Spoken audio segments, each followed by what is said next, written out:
ஓம் குருகாந்தி சாய தத்சத். சான்ற பெருமக்களே, சிந்தனையாளர்களே, என் உலக சகோதர சகோதரிகளே, கடவுளுடைய அளவுகோல், கடவுள் எதை கொண்டு நம்மை அளந்து பார்க்கிறார்?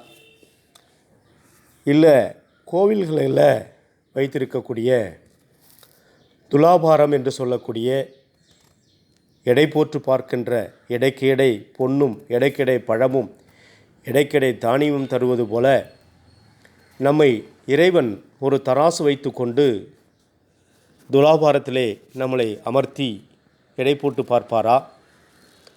இல்லை இவன் பிறந்ததிலிருந்து என்னை போற்றி எவ்வளவு முறை பாடல் ஏற்றிருக்கிறான் என்பதை பார்ப்பாரா? இல்லை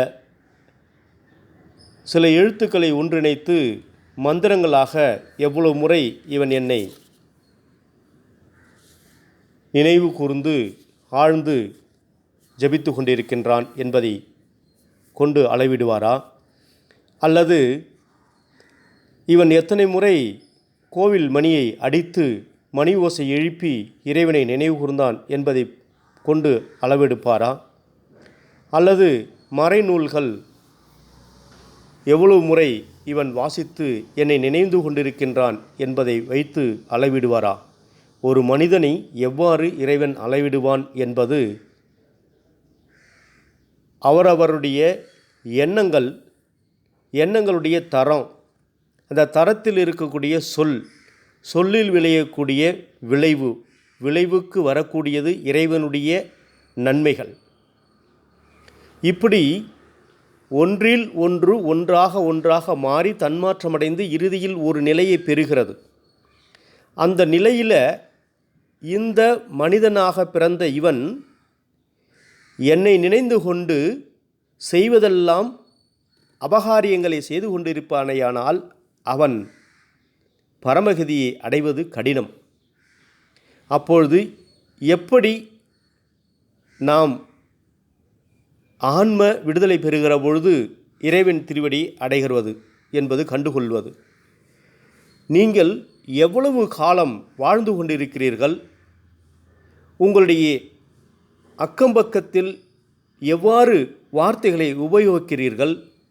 அந்த வார்த்தைகளினால் அவர்களுக்கு மகிழ்ச்சியை உருவாக்குகிறதா இல்லது வருத்தத்தை உருவாக்குகிறதா என்பதை பொறுத்து அளவிடப்படுகிறது.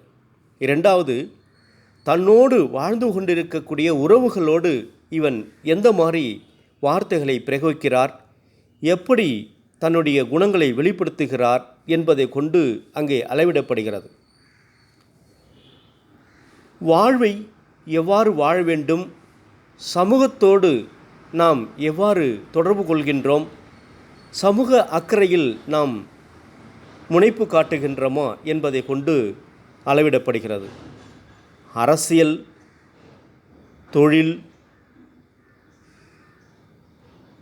ஆன்மீகம் மூன்றுமே அவரவருடைய செயல்களை பொறுத்து இறைவன் ஒரு மனிதனை அளவிடுகின்றான்.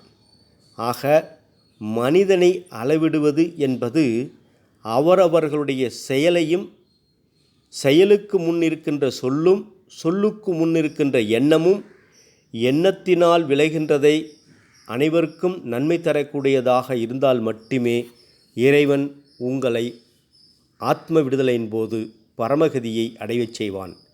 ஆக சகோதர சகோதரிகளே, இன்று முதல் நாம் சங்கல்பம் செய்வது, எந்நிலையிலேயும் எக்காலத்திலும் எப்பொழுதும் எவ்விடத்தும்